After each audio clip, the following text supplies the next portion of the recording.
चले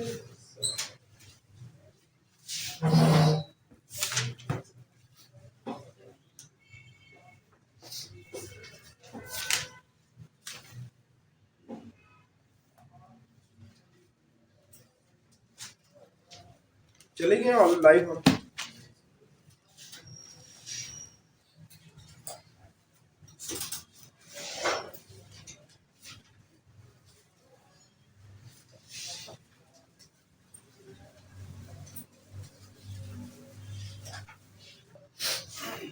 अच्छा जी,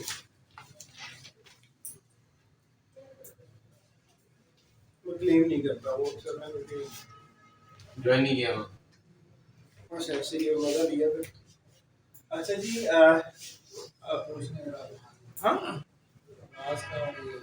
हाँ जी हाँ जी हाँ जी हाँ जी, प्लीज बताइएगा जी।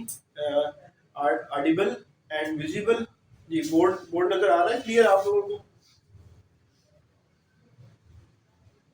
यस और no? No, okay okay. So अच्छा तुफैल नहीं आया आज, तुफैल भुट्टो है शामिल इसमें, मिस्टर तुफैल भुट्टो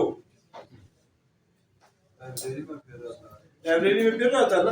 देखिए मेरे स्टूडेंट लाइब्रेरी में जाना शुरू हो गए, उनको मैंने रिक्वेस्ट की, मिन्नत की कि लाइब्रेरी जाया करो, उधर बैठ के पढ़ा करो।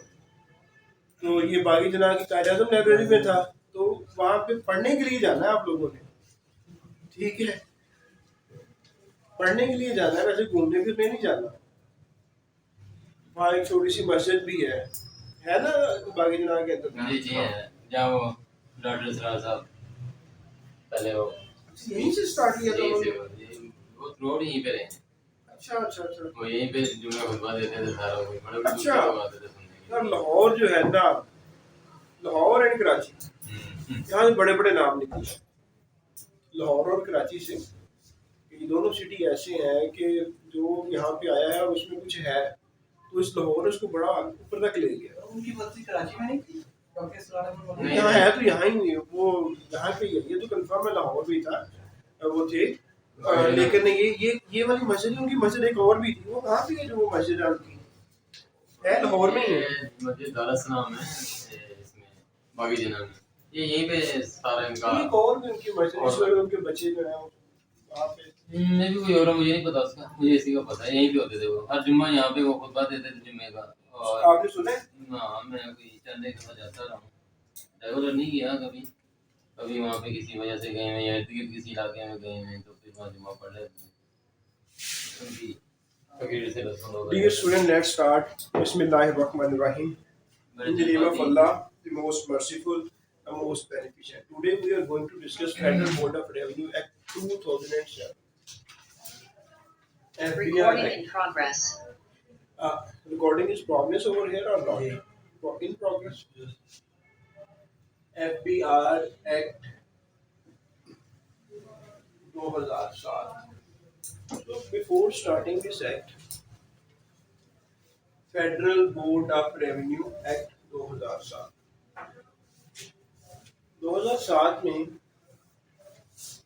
जरूरत पड़ी कि जो हमारा इससे पहले अदारा था, जो कि इसका वालिद था, जो इसका एंसेस्टर था, जो इसके अबाउजाद थे, CBR,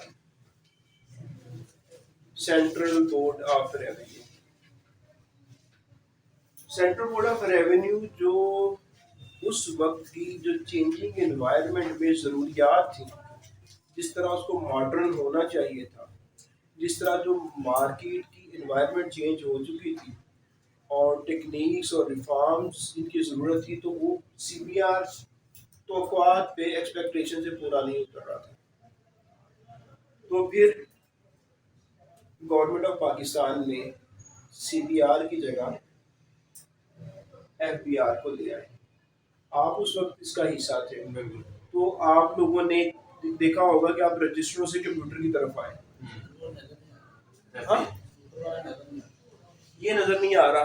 अब हम जी ऊपर लिखेंगे नहीं, हम इस लाइन से, अब मैं बता देता हूँ, ऊपर लिखा हुआ है FBR एक्ट 2007 जो हम पढ़ने लगे हैं, तो मैं इससे ऊपर नहीं लिखूंगा, मैं इससे नीचे ही लिखूंगा, ठीक है जी?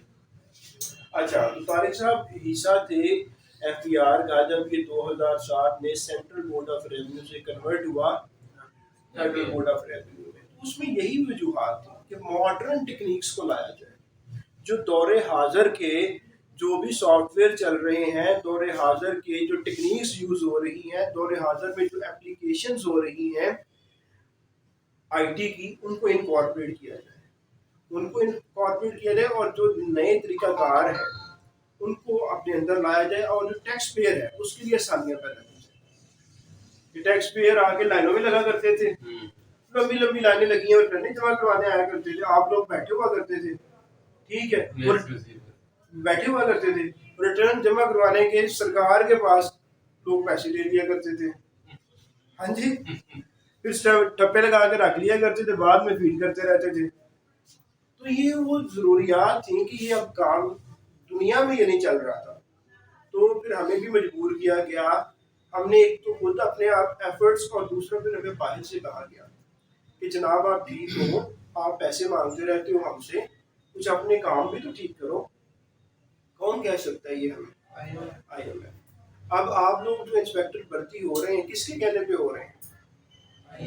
IMF के कहने पे हो रहे हैं, ठीक है। वो कहते हैं कि आपकी वर्क फोर्स जो एफिशिएंट नहीं है, आपका जो इंस्पेक्टर है उसको काम करना नहीं आता, वो ये समझते हैं, और आपके CSS को भी काम करना नहीं आता क्योंकि उनकी रेलिवेंट स्टडी ही नहीं है, उनकी कॉमर्स की स्टडी नहीं है, उनकी लॉ की स्टडी ही नहीं है, उनको फाइनेंशियल स्टेटमेंट्स पढ़ने आते ही नहीं है, उनको इकोनॉमी का पता ही नहीं है। ऐसे बंदे क्या फिस्कल पॉलिसी बनाएंगे? ऐसे बंदे कैसे रेवेन्यू जनरेट करेंगे? तो उन्होंने कहा हम आपको पैसे देंगे, कुछ कंडीशन भी लगाते हैं, एक बिजली के बिल बढ़ाओ, रेट बढ़ाओ, क्योंकि तुमने मुझे पैसे वापस करने हैं ना। जो पैसे कर्ज देता है वो क्या ये नहीं कहता कि वापस कैसे करोगे? तो उन्होंने कहा वापस तो हम इस तरह लेंगे, लेकिन जो आपकी वर्क फोर्स है उसको भी बेहतर करो, अपनी एनवायरनमेंट को बेहतर करो। तो इन बेहतरी लाने के लिए उसने फिर कहा कि ये आप काम करें, ठीक है। तो सम टाइम हम कोई उनकी बेहतरी, उनकी आंखों में क्या जो है मट्टी रोकने के लिए क्या कहते हैं, धूल झोंकने के लिए कुछ करते हैं, लाइक कि आपके कहने पे हमने कॉर्पोरेट टैक्स ऑफिस को CRTO से, लाइक अब क्या हुआ, CTO, अब जब पहले था ये था CRTO stand for corporate regional tax office. IMF ने कहा आप लोग सही काम नहीं करते। हमने कहा देखिए हमने रिफॉर्म्स करने जा रहे हैं, हम क्या करते हैं, हम इसको खत्म कर देते हैं, हम एक नई फॉर्मेशन लेके आ रहे हैं, वो है CTO। देखिए हमने कॉर्पोरेट टैक्स ऑफिस बना दिया, फिर LTU, उसका LTO कर दिया कि हमारे पास लार्ज टैक्स पेयर यूनिट थी, लार्ज टैक्स पेयर यूनिट, जो बड़े बड़े टैक्स पेयर थे वो उनकी जुरिस्डिक्शन यहाँ पे आ जाती थी। हमने कहा देखें आप कहते हैं डिमांड करते हैं, हम रिफॉर्म्स करते हैं, हम इसको लार्ज टैक्स पेयर यूनिट से ऑफिस बना देते हैं, ये रिफॉर्म्स हो रही हैं, ठीक है। तो पाकिस्तान में रिफॉर्म्स कुछ इस तरह की होती हैं जनाब, ये रियलिटी है। CBR को यहाँ उन्होंने ये CBR था, उन्होंने कहा हम इसको काटते हैं, हम यहाँ F लगाते हैं, तो हमने फेडरल बोर्ड ऑफ रेवेन्यू बना दिया और हमने रिफॉर्म्स कर दी। ये है वो रिफॉर्म्स, क्योंकि जो ये भी नहीं करता था ये भी नहीं कर रहा, लेकिन हमने दुनिया को बताया कि हम करने क्या जा रहे हैं, वो मैं आपको पढ़ के बताता हूँ क्यों करने जा रहे हैं। वो कहता है हम कैपेसिटी बढ़ाने जा रहे हैं टैक्स सिस्टम की, ताकि ज़्यादा से ज़्यादा टैक्स इकट्ठा हो। हम यहाँ से यहाँ जा रहे हैं, इस वजह से जा रहे हैं कि हमारा जो सिस्टम है, जो हमारा सिस्टम है उसकी कैपेसिटी बढ़ जाए, ठीक है। हम ज़्यादा से ज़्यादा रेवेन्यू इकट्ठा करें, दुनिया की जो बेहतरीन टेक्निक्स है हम वो लगाएं, ठीक है जी, और हम जो प्रोफेशनल वर्कफोर्स बिल्डअप करें, वो अपनी मिसाल आप हो। ये वो विजन लेके इन्होंने इससे ये बनाया। अच्छा कुछ हद तक तो देखें यहाँ अप्रिशिएट भी करना चाहिए कि तीसरा बैच, थर्ड बैच आने लगा अभी इंस्पेक्टर इंडियन रेवेन्यू का। अब जो भी इंस्पेक्टर है कोई मैट्रिक नहीं है, सब गिरा, ठीक है। जब ये था मैट्रिक भी दे, इंस्पेक्टर मैट्रिक थे, FA भी दे, इंस्पेक्टर FA थे, इंस्पेक्टर BA, माली से भी आए हैं और बाद में इंस्पेक्टर बने हैं। नहीं, ज्यादातर सफाई से तो बहुत से बने हैं। क्लास 4 से, स्पाई से, क्लास 4 से यहाँ पे CBR में इंस्पेक्टर थे, ठीक है, मैट्रिक वाले। तो ये वजह थी कि इंस्पेक्टर का स्केल 9वां था, ये 11वां था, 9वां था, 11वां। बाद में 11वां, पहले ये 9वां। देवल के दौर में सर 8वां था, उसने 11वां किया था। तो नहीं, ये 11वां स्केल था। फिर 14वां हुआ। अब स्केल बढ़ा के क्या कर दिया गया, 16वां हुआ, ये काफी और 16वां के थ्रू अब FPSC के थ्रू आ रहा है। रेटों के थ्रू तो डियर स्टूडेंट्स, बेहतरी भी आई है और अब बेहतरी और आएगी जब आप लोग सिस्टम के अंदर आएंगे। हम लोग सिस्टम के अंदर गए थे तो थोड़ी सी चेंज आई थी। कमिश्नर ये कहने पे मजबूर हुआ था कि we have a very good addition in our workforce. Suman Agha ने कहा था बुला के, yes these are the inspector who are very good addition in our workforce. ये हमारे काम को बहुत अच्छा चलाएंगे और काफ़ी हद तक, क्योंकि देखो आप जाओगे, आपने LLB होगा, उसने मार्केट के 2-3 साल धक्के खाए होंगे। आप में BCom ऑनर्स होगा, BCom होगा, आप में MCom होगा, आप में BBA होगा, आप में CA इंटर होगा, आप में ACMA होगा, आप में MBA होंगे। तो ये सारे के सारे बेहतरी लेकर आएंगे, डेफिनेटली लेके आएंगे, क्योंकि इनका माइंड जो है वो जो मैट्रिक वाला है, जो क्लास 4 से कहीं बेहतर होगा यार। इसलिए CBR से FBR पे गए। जब ये आया तो उन्होंने क्या कहा कि सेक्शन 1 जो है, सेक्शन 1 पे आ जाते हैं। सेक्शन 1 क्या है? सेक्शन 1 यूजुअली टाइटल को ही डील कर रहा होता है। तो सेक्शन 1 में टाइटल रखा गया कि जो अदारा बनाया जा रहा है उसका नाम है federal board of revenue act, और जिस डेट को ये आ रहा है ये लागू हो जाएगा सेक्शन 1। देखो, गवर्नमेंट के पास अथॉरिटी होती है कि पूरे का पूरा कानून एट वंस लगा दे, इन्फोर्स कर दे, या कुछ उसके सेक्शंस अभी इन्फोर्स कर दे, कुछ आने वाले दिनों में कर दे। तो जब FBR एक्ट आया तो कहा गया कि FBR का सेक्शन 1 फौरन इन्फोर्स हो गया और बाकी सेक्शंस जब जब गवर्नमेंट चाहेगी उस वक्त इन्फोर्स कर देगी। ठीक, ये लिखा हुआ है इसके सेक्शन 1। सेक्शन 1 में यही है। सेक्शन 2 में डेफिनेशंस आ जाती हैं और आपको डेफिनेशन का बड़ा क्लियर पता है कि जिस तरह मैं इस पूरे एक्ट के अंदर जो लफ्ज़ जिसके साथ अटैच करना चाहता हूँ, मैं बोर्ड कहना चाहता हूँ तो फेडरल बोर्ड ऑफ रेवेन्यू, मैं कमिश्नर कहना चाहता हूँ तो वो लाहौर का कमिश्नर नहीं, वो कमिश्नर इनलैंड रेवेन्यू। मैं ऑफिसर का वर्ड यूज़ करूँगा तो ऑफिसर वो FBR का होगा। ठीक है, तो ये वो डिफाइन करता है किसमें, डेफिनेशन। तो 1 बाय 1 डेफिनेशन को जल्दी से गो थ्रू करते हैं कि ये डेफिनेशन में हमसे क्या कह रहा है। इसमें उसने कहा कि बोर्ड कहता है कि एक बोर्ड होगा जिसका नाम फेडरल बोर्ड ऑफ रेवेन्यू होगा, और ये तमाम वो फंक्शन परफॉर्म करेगा जो कि इस कानून में कहे गए हैं, और तमाम वो फंक्शन जो सेंट्रल बोर्ड ऑफ रेवेन्यू कर रहा था अंडर CBR एक्ट 1924। CBR जितने भी फंक्शन परफॉर्म कर रहा था अंडर CBR एक्ट 1924, FBR वो भी सारे करता रहेगा, और फर्दर जो FBR को साइन किए गए हैं वो भी करेगा। और साथ में उसने कहा कि FBR किस सेक्शन के अंडर इस्टेब्लिश किया जा रहा है। इस सेक्शन नंबर नोट करें, पेपर में आएगा कि FBR एक्ट के किस सेक्शन के तहत इस्टेब्लिश किया गया। जी, किस सेक्शन के तहत इस्टेब्लिश किया गया, ये याद रखना। इस सेक्शन नंबर 3 इसके through federal board of revenue act का सेक्शन नंबर 3 इसके थ्रू FBR जो है वो इस्टेब्लिश किया जा रहा है, FBR बनाया जा रहा है। फंक्शन FBR जो इसको साइन किए जाएंगे, जो पावर इसको दी जाएंगी वो भी सारी एक्सरसाइज करेगा, और जो CBR एक्ट का भी लिख लें, CBR एक्ट 1924 इसके भी सारे फंक्शन और जो इस बोर्ड को थे वो भी ये इनहेरिट कर लेगा।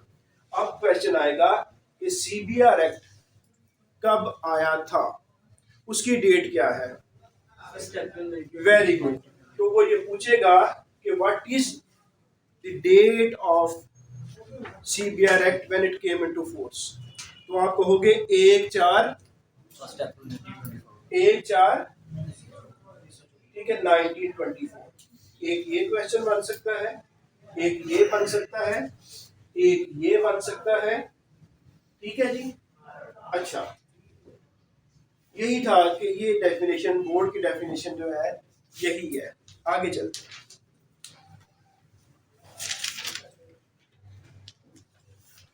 आगे डेफिनेशन है सेंट्रल बोर्ड ऑफ रेवेन्यू की, तो वो हमने ऑलरेडी डिस्कस कर लिया, उसको डिस्कस करने की फर्दर जरूरत नहीं है कि एक ऐसा बोर्ड था जो कि सीबीआर एक्ट 1924 के मुताबिक बना था। ठीक हो गया जी।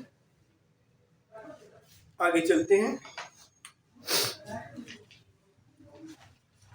चेयरमैन, चेयरमैन कौन होगा? Who will be the chairman? ये द चेयरमैन वो होगा जिसको, पहली तो बात ये है कि चेयरमैन को अपॉइंट कौन करेगा। ये क्वेश्चन है कि चेयरमैन की अपॉइंटमेंट कौन करेगा जी। Who will appoint the chairman? Yes, who will appoint the chairman? Federal government. FG will appoint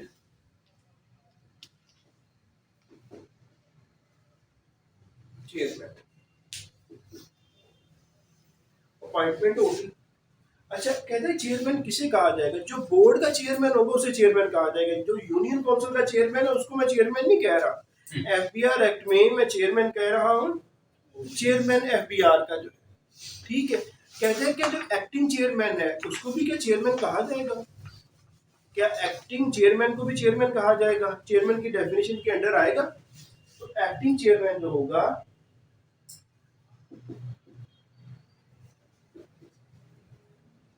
वो भी चेयरमैन की डेफिनेशन में आ जाएगा। तो एक तो एक्चुअल चेयरमैन और एक एक्टिंग चेयरमैन, ये दोनों चेयरमैन की डेफिनेशन में आ जाते हैं। ये दोनों फॉल से कहा कर जाते हैं चेयरमैन की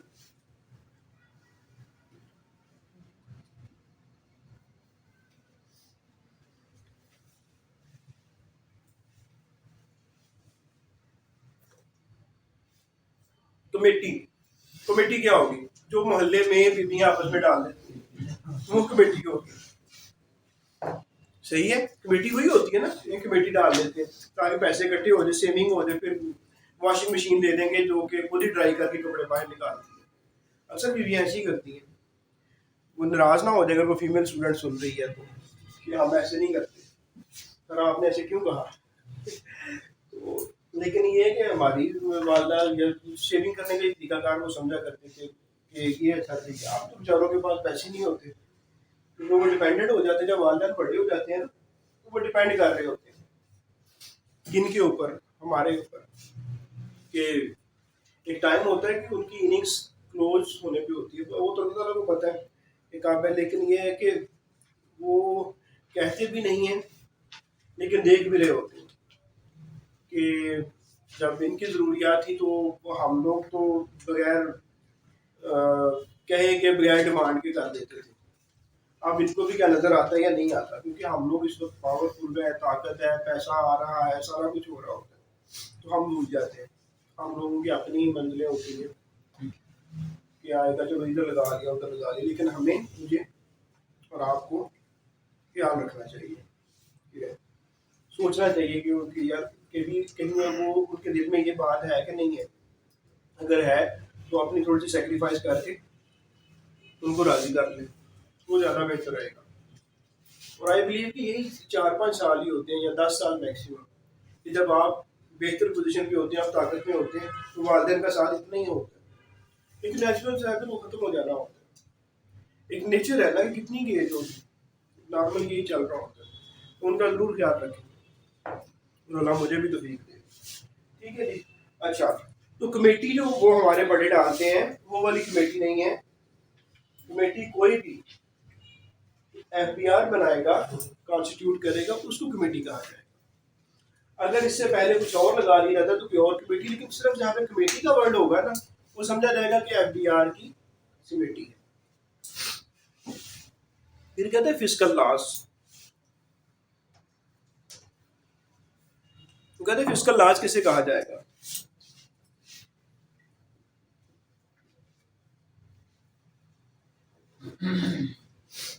फिस्कल लॉज यही यार जो माशियत से रिलेटेड, पैसे से रिलेटेड जो लॉज बनते हैं, टैक्सेशन से रिलेटेड, उनको क्या कहा जाएगा?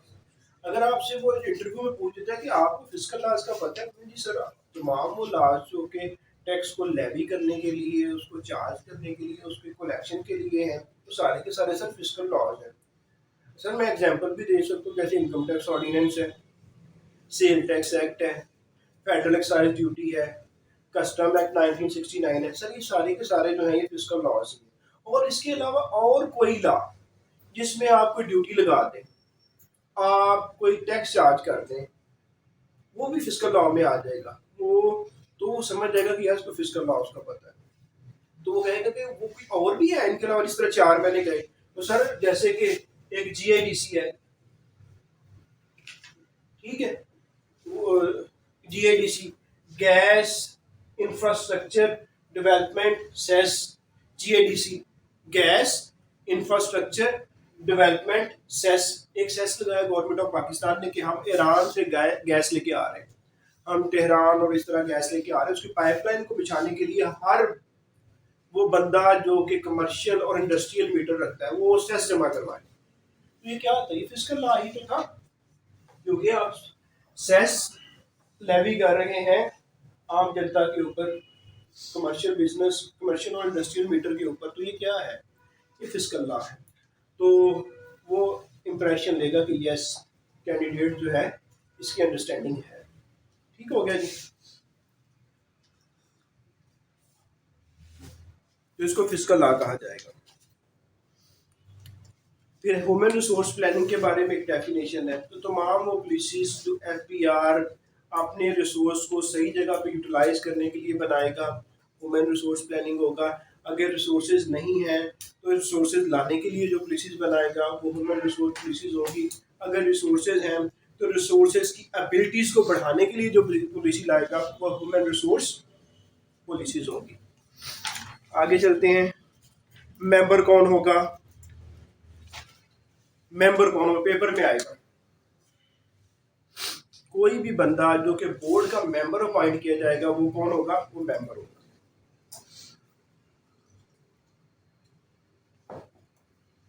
फिर वो कहता है पॉलिसी बोर्ड। याद कर लें, policy board is important. Policy board क्या होगा? कहता है ऐसा बोर्ड जो सेक्शन 6 के तहत बनाया जाएगा।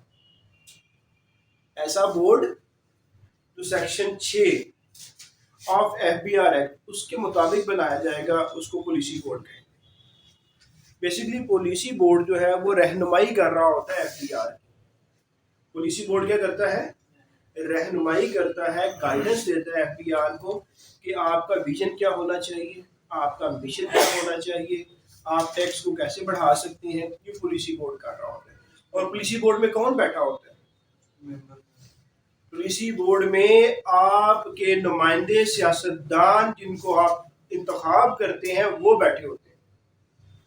उसमें आपका फाइनेंस मिनिस्टर होता है, ठीक है जी, उसमें आपका इंडस्ट्री का मिनिस्टर होता है, टेक्सटाइल इंडस्ट्री का मिनिस्टर होता है, प्राइवेटाइजेशन का मिनिस्टर होता है, ठीक है। एक बंदे को चेयरमैन सेनेट अपनी तरफ से नॉमिनेट कर देता है, एक बंदे को नेशनल असेंबली का जो है चेयरमैन होता है, स्पीकर जो होता है, सॉरी स्पीकर भेज देता है, और जिसको प्राइम मिनिस्टर चाहे उसको भेज देता है। तो फिर वो कौन हुए? आप लोग बैठे होते हैं। पॉलिसी बोर्ड फिर किन लोगों में से उठ के आया? आम आवाम में से, क्योंकि आम आवाम का नुमाइंदा वोटों के थ्रू नेशनल असेंबली में बैठता है, और वही आम नुमाइंदों में से जो ये अपॉइंटमेंट होते हैं मिनिस्टर, और वही FBR को रहनुमाई दे रहे होते हैं कि इस तरह काम करो। तो बेसिकली आप लोग ही रन कर रहे हैं बोर्ड को, क्योंकि आप सिलेक्ट करके भेजते हैं और वोट देते हैं, फिर वो आगे पॉलिसी बोर्ड में आते हैं और पॉलिसियों के लिए रहनुमाई करते हैं, FPR फिर वो बनाता है और इम्प्लीमेंट करता है। ठीक होगी बात। तो इसलिए आप ये नहीं कह सकते कि गवर्नमेंट ये कर रही है, हम ये कर रहे हैं, हम ही कर रहे हैं ना। चलें, अब आ गया जी इस्टेब्लिशमेंट।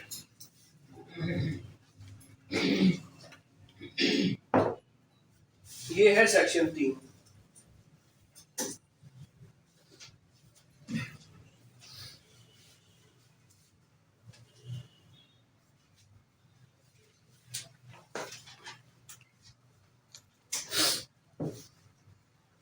यार इसको ना कर लो ऑन, मेरे ख्याल से आपको लग रही है ना। हाँ करो जी ऑन इसको। मुझे तो पसीना आ रहा है क्योंकि मुझे थोड़ा थोड़ा टेम्परेचर है, तो मैं चाय पी रहा हूँ, तो मुझे आपकी आवाज़ से भी मुझे आपको पता चल रहा होगा आई एम नॉट गुड। और मुझे फीलिंग आ रही थी कि मैं हल्का सा टेम्परेचर है मुझे। लाल किताब में FPR नहीं है। यार हमारी कौम और हम आथर ऐसे बुरे हैं कि देखो, अब आप हम लोग तुम पे रिलाई कर रहे हैं। या ऐसे इस्लाम वाला आया हुआ था, नीचे बैठा हुआ था, मैंने उसे कहा कि तुमने बड़ी गलतियां की हैं। करते क्या है, अब देखो FPR एक्ट कब आया, 2007 में। 2007 में इन्होंने प्रिंट निकाला और अपनी किताब के अंदर अटैच कर, ठीक। 2011 में मेजर अमेंडमेंट आई। हम लोग इतने वो हैं, अमेंडमेंट जो आई उसको दोबारा रीप्रिंट करके अपनी किताब के अंदर नहीं लगाया, वही चलाए आ रहे हैं। ठीक है जी, अब बच्चा पढ़ेगा तो अब देखिए हम कहाँ से यार लेके आए फिर, और बताओ कि कहाँ से किताब उठाए, कि जो यही रिसोर्सेज है ना हमारे पास, रिसोर्सेज हम ले ही नहीं रहे, अपडेट ही नहीं कर रहे। मुझे फिर ये मैंने जब देखा कि यार इसमें भी गड़बड़ है, फिर मैंने प्रिंट FPR की वेबसाइट से जाके आज किया कि मैं इधर से निकाल लूँ कि शायद यहाँ पे अपडेट किया हो। और FPR की वेबसाइट में भी सम टाइम ऐसा होता है कि वो लोग भी अपडेट नहीं करते, बताओ कहाँ से लें। तो कल को मैं भी आप तरह का 11वीं इन्हीं तरह का हो जाऊंगा। लिख देंगे वो, नो प्रॉब्लम, अगली दफा हम लाल किताब बना देंगे। आप में से 2-4 बंदे मिले, मैं लिख दूंगा, मैं मुझे असिस्ट करें, हम लिख देते हैं, ठीक है, आपका नाम भी किताब पे आ जाएगा। ये दफा आता है ना जी सर, तो हम अपना फेडरल लॉ निकाल देते हैं, फेडरल टैक्स लॉ। सर ये बड़ा काम तो नहीं है, वही साहब बैठे हुए ने कहना है हमने ये पब्लिश कर दें, उन्होंने कहना ठीक है मुझे बना के दे दो, मैं 100 किताबें आपकी निकाल देता हूँ उसके बेस पे, चेक बेस पे, ठीक है, हाँ मेरे स्टूडेंट ही दे देंगे 100 तो ये करने कर लेंगे, लेकिन ये एफर्ट करनी चाहिए, तो इसलिए फिर मैंने उससे निकाला है। हाँ हाँ देते हैं, क्यों नहीं देते। अभी मैं वो सिनॉप्सिस करता हूँ। जब मैंने फेडरल एक्साइज ड्यूटी का डिफॉल्ट सरचार्ज देखा, उसने कायपोर प्लस 3% लिखा हुआ जो 2017 में चेंज हो गया था, मैंने सिनॉप्सिस को भी साइड पे रख दिया। अब क्या करे बंदा। अब मैंने फिर इस पर रिलाई किया, जब मैंने वो 25% वाला 15% अपील वाला बताया कि 15% करो एप्लीकेशन के साथ और सुकून से आपको रिकवरी का नोटिस नहीं आएगा, लो जी उसमें भी क्या निकला, नई किताब में अकॉर्डिंग टू न्यू लॉ 25% लिखा हुआ है। अब कहाँ से हम सोच सकते हैं। जो इल्मी की बुक आपने पढ़ी 2018 में, उसमें है अपडेट, कोई अपडेट ऐसे में हम लोग नहीं करना चाहते ना। हाँ इंडियन जो है वो मेहनत बड़े किसी भी टॉपिक पे ले लें, हाँ। कोई बुक लेगा सिर्फ देख क्या, लेकिन पाकिस्तान के अफसर की ना ले, फिर पढ़नी है सही, तो मतलब सही पढ़नी है, इनकी ना लें, हमारी ना लें कि हम लोग इसमें ये पता क्या करते हैं, जैसे नहीं है। चले आगे बढ़ते हैं कि जो बोर्ड बनेगा ना जी, ठीक है, अभी जो सबसे बेहतर अवेलेबल है मैं तो उसकी तरफ गया, जिसमें सबसे कम गलतियां हैं, ठीक है, जिसमें सबसे कम जो है एरर्स है, तो हम उसकी तरफ गए। और हम ऐसा करते हैं कि देखो मेरे सामने कोई नई चीज़ कहीं से उठ के आती है तो मैं कहता हूँ आई ईट माई वर्ड्स, जो मैंने पहले अल्फाज कहे थे वो वापस लेता हूँ, क्योंकि मैंने वो जो कहे थे मैंने किसी बुक की बेस पे कहे थे। अगर वो बुक ठीक नहीं है तो मैं आपके वो नंबर ज़ाया नहीं होने दूंगा, हम करेक्शन की तरफ आते हैं, तो हम करेक्ट कर लेते हैं, हम एरोगेंट नहीं होते कि नहीं ऐसे ही था, तो मैंने एक दफ़ा कह दिया तो मेरा हरफ आखिर है भाई मेरा नहीं है, जो किताब में था वो, ठीक है, इस पर भी लोग अनाइड होते हैं कि अड़ जाते हैं कि नहीं, तो ये वो 25 वाला ठीक था, तो भाई 25 वाले पे आ जाओ। ये देख गोंदल एंड फैमिली आ गए, आपकी आने की हमें बड़ी खुशी हुई है। अच्छा चलो, तो हम पढ़ रहे हैं कि FBR एक्ट का सेक्शन नंबर 3 कि FBR किस सेक्शन के तहत बना, तो वो सेक्शन नंबर 3 है FBR एक्ट का, जिसके मुताबिक FBR बना। फिर वो कहते हैं कि इसमें मेंबर होंगे, हमने कहा जी मेंबर होंगे FBR के। मेंबर कौन अपॉइंट करेगा, हमने कहा फेडरल गवर्नमेंट करेगी। हमने फिर ये भी आज कहने जा रहे हैं कि सेक्शन 3 कहता है कि कम से कम 7 मेंबर होंगे। कम से कम कितने, इससे ज्यादा हो सकते हैं, लेकिन कटो कट कितने होंगे, 7 से नीचे अगर होंगे तो वो बोर्ड नहीं होगा। 7 तो करने ही पड़ेंगे। और इनको अपॉइंट कौन करेगी, वो फेडरल गवर्नमेंट करेगी, चेयरमैन FBR नहीं करेगा। मेंबर्स को कौन अपॉइंट करेगा, फेडरल गवर्नमेंट।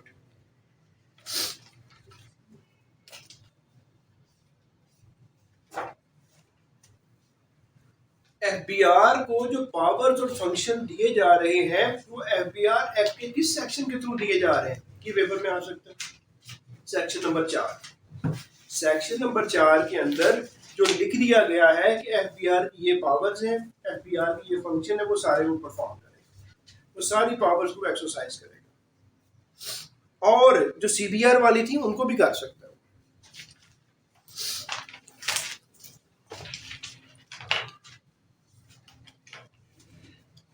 अच्छा, चेयरमैन FBR को कौन अपॉइंट करेगा, वेरी गुड। चेयरमैन FBR अपनी पावर्स को डेलीगेट करना चाहता है। डेलीगेशन का तो पता है ना कि अपने पावर्स को किसी और को कहता है कि तुम मेरी पावर्स एक्सरसाइज कर लो, तो वो किसको कर सकता है, एक्टिंग चेयरमैन। किसको, वो कहता है मैं मुल्क से बाहर जा रहा हूँ, मैं एब्सेंट हूँ, तो मेरी एब्सेंस में तुमने रोल प्ले करना है चेयरमैन का, और तुम्हें कहा जाएगा एक्टिंग चेयरमैन। और एक्टिंग चेयरमैन की डेफिनेशन के मुताबिक चेयरमैन ही होता है। अभी हमने डेफिनेशन पढ़ी नहीं है कि chairman means chairman of federal board of revenue and includes acting chairman also. तो जब चेयरमैन नहीं होगा तो कौन हेड करेगा, एक्टिंग चेयरमैन।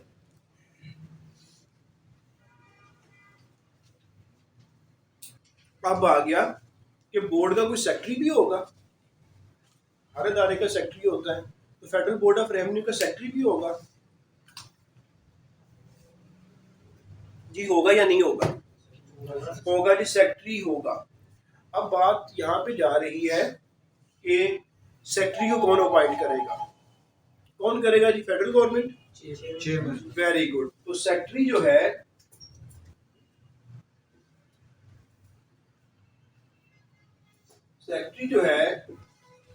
FBR का, उसको चेयरमैन साहब कुर्सी पे बैठाएंगे कि आओ बैठ जाओ, तो फेडरल गवर्नमेंट नहीं बैठाएगी। अब चेयरमैन करेगा क्या, सॉरी ये सेक्रेटरी करेगा क्या,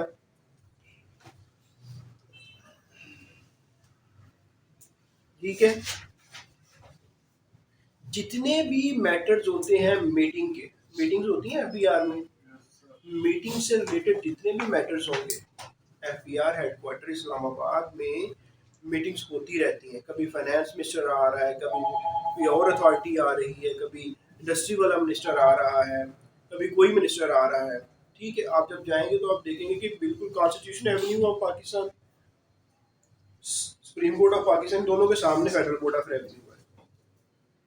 ये सारे आमने सामने ही हैं। जब बजट के दिन होते हैं तो वो अक्सर इधर ही होते हैं कि उधर से असेंबली से निकले FBR आ गए, इस तरह नहीं करो, इस तरह कर लो, इस तरह नहीं कर लो, इस तरह कर लो, ठीक है। तो उस जो मीटिंग्स हो रही होती हैं, मीटिंग से कनेक्टेड मैटर सारे जो है वो कौन देखेगा, सेक्रेटरी।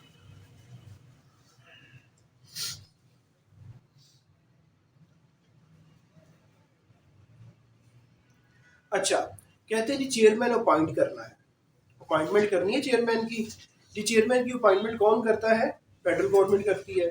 वो किसी वजह से, किसी भी वजह से, एनी रीजन डिले हो जाती है, एनी रीजन चेयरमैन की अपॉइंटमेंट डिले होगी, लेट होगी, तो फिर चेयरमैन कोई नहीं होगा। डेफिनेटली इदारा तो चलाना है, तो फिर आप एक्टिंग चेयरमैन किसी को लगा लें।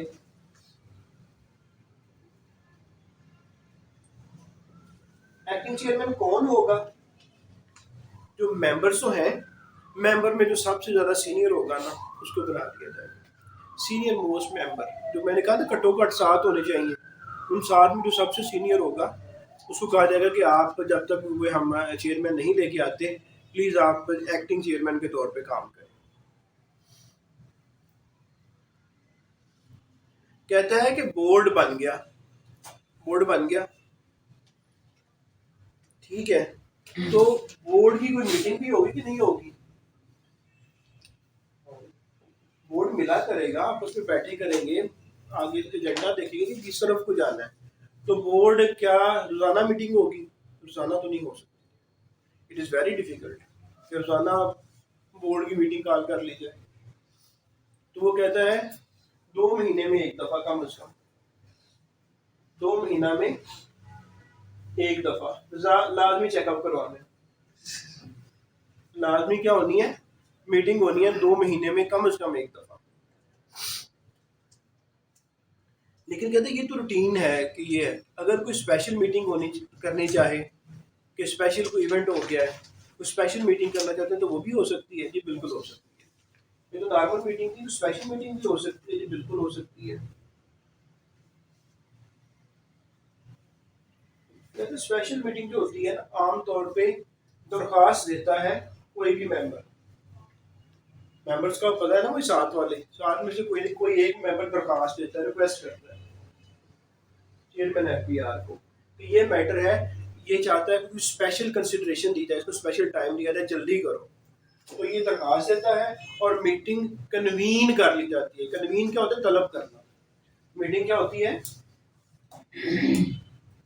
कन्वीन कर ली जाती है। जिस तरह मैं कन्वीनियर हूँ सीपीडी पिफा का, कोई मीटिंग सीपीडी पिफा करवाना तो कन्वीन कौन करता है? तलब मैं करता हूँ कि ये मैं continuous professional development Pakistan institute of public finance accountants, ठीक है। तो मीटिंग जब कन्वीन करनी होगी, तलब करनी होगी, तो कौन करेगा बताओ जी? कौन करेगा? जो कन्वीन करने वाला होगा वो चेयरमैन होगा। चेयरमैन कहेगा जी मैं मीटिंग तलब कर रहा हूँ क्योंकि मुझे मेंबर ने दरख्वास्त की।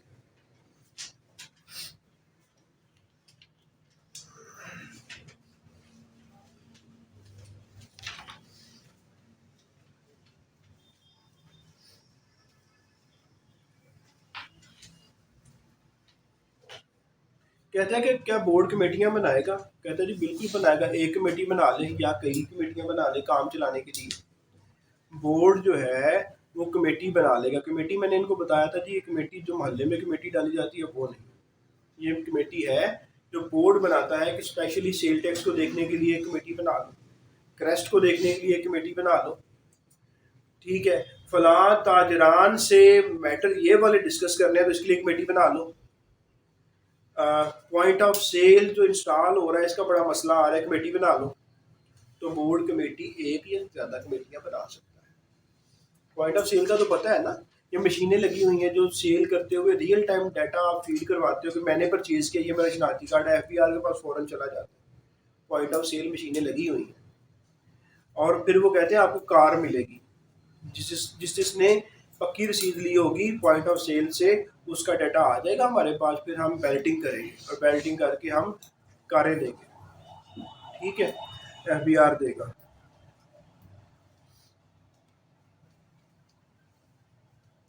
तो कहता है कि फेडरल गवर्नमेंट के पास बहुत सारी पावर्स होती है, फेडरल गवर्नमेंट ये कर सकती है, फेडरल गवर्नमेंट वो कर सकती है। तो वो कहता है कि फेडरल गवर्नमेंट की जो पावर्स है, फेडरल गवर्नमेंट अपनी पावर्स दे सकती है, डेलीगेट कर सकती है चेयरमैन को, ताकि वो फेडरल बोर्ड ऑफ रेवेन्यू के फंक्शन को सही तरीके से चला सके। अपनी तमाम पावर में से कोई पावर एफबीआर को दी जा सकती है। सेक्शन 3 था, बड़ा इंपॉर्टेंट सेक्शन था, स्टार्ट हुआ था कि एफबीआर किस सेक्शन के तहत इस्टेब्लिश हुआ।